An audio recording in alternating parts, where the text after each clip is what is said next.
Dillian the Body Snatcher right here. It's a champ. Big up to Sporting Icon. Subscribe. Otherwise, I might pay you guys a visit.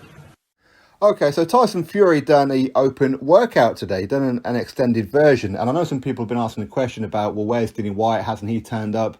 Is he playing games again? Is he refusing to do any kind of promotional work by doing the open workout?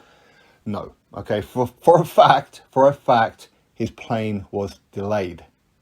And it's a plane that Frank Warren arranged. Okay, so Frank Warren will be fully up to speed with all of it. Okay, so no, it's not Dillian playing games. He was legitimately delayed. Now, when it comes to the pad work for Tyson Fury, people will be mentioning the fact that he'd done a huge chunk of that southpaw. People talk about how he looks. He's a little bit soft around the midriff.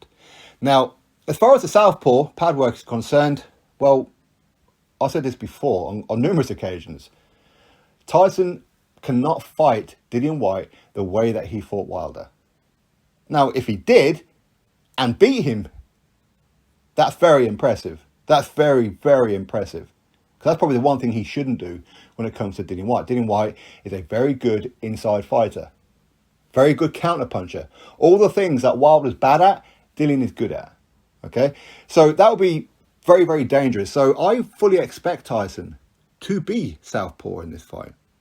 To be orthodox in this fight. He will be a switch hitter. But at times, he will put his foot down on the gas as well. He will go for Dillian at times, but in spurts. Now, don't get me wrong, he could fight against Dillian the way that he fought Klitschko. But of course, that would mean annoying 94,000 people at Wembley Stadium because he's stinking the place out. But Tyson don't care about that. He don't care about your opinion. He cares about winning. And there's nothing wrong with that. It's a boxing match.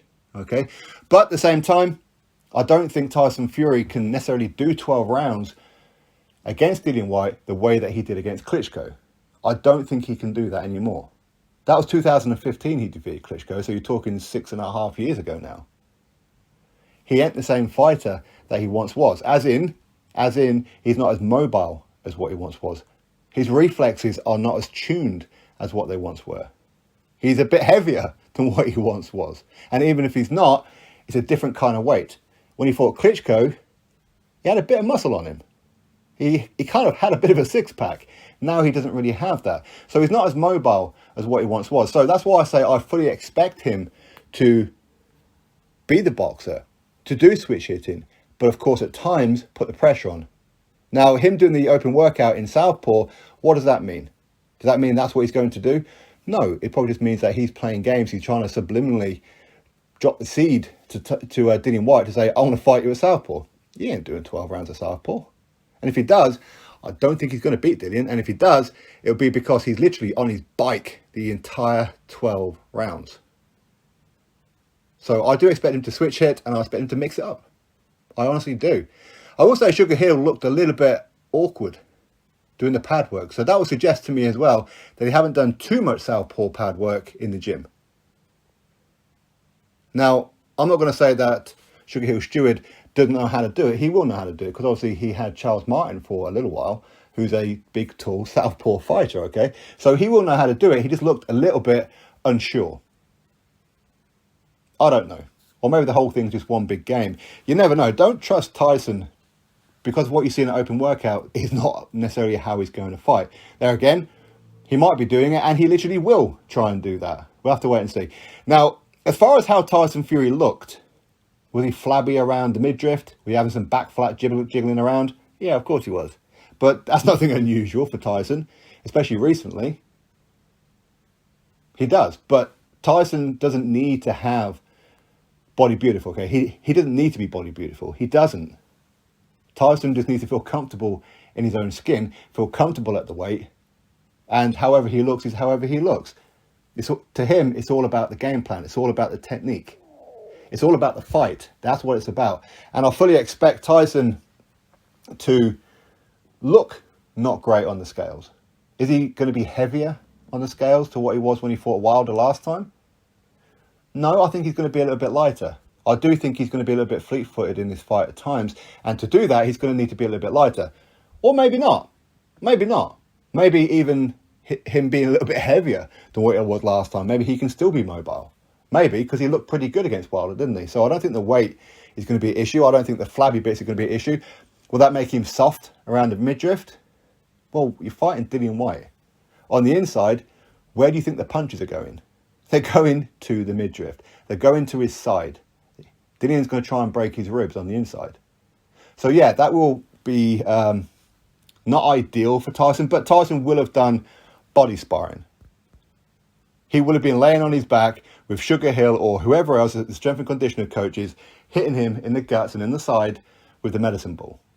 He will have been hanging while people with boxing gloves on are pounding away his midriff. He will have done all that. So he will be prepared for body shots. But live fight night, one little movement, you're out of place, the punch comes in, the air leaves the body. But likewise, Tyson's a very good body puncher himself. Now, to quickly go back on the southpaw for Tyson, in my own opinion, that's all it is. The moment Tyson switches to southpaw is the very second Dillian needs to jump straight on him. Because I don't think Tyson is as effective at southpaw. He's a good southpaw, of course he is. Because he's done it, well, he's practiced it time and time again. But he's not as effective in a southpaw stance as to what he is orthodox. In that moment, Tyson might be in trouble if Dillian jumps straight on him. So anyway, we'll have to wait and see. That's my thoughts on the open workout for Tyson Fury. Do you think that maybe he's going to fight southpaw? Do you think that him doing the pad work in the southpaw stance means that that's how he's going to fight Dillian? Do you think he's going to be a switch hitter? Do you think it's just a little bit of gameplay, but really he's going to try and fight Dillian the way that he fought Wilder, Kronk style? If he does, this is Kronk versus Kronk, isn't it? Sugar Hill Stewart in the corner of Tyson Fury, and of course Harold the Shadow Knight in with Dillian Whyte. Of course, you've got Xavier Miller as well, who's a fantastic technical coach. So we'll have to wait and see. Of course, you'll drop your thoughts below. Maybe you think that he's looking a little bit too flabby, that maybe he should have toned up a little bit, get some abs popping, because he will be fighting the body snatcher. But anyway, that's my thoughts. You'll drop me yours. Have your thoughts changed on the outcome of this fight since watching the open workout?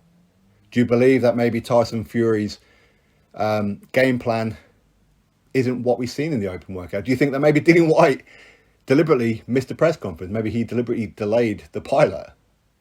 What's all your thoughts on it? Either way, we'll find out a little bit more tomorrow, I suppose. Tomorrow will be the press conference for the main event. So Tyson Fury, Dillian Whyte will be at the press conference tomorrow. That's Wednesday. On Thursday will be the undercard press conference. Drop your thoughts below, click thumbs up, subscribe, and I'll catch you all in the next video.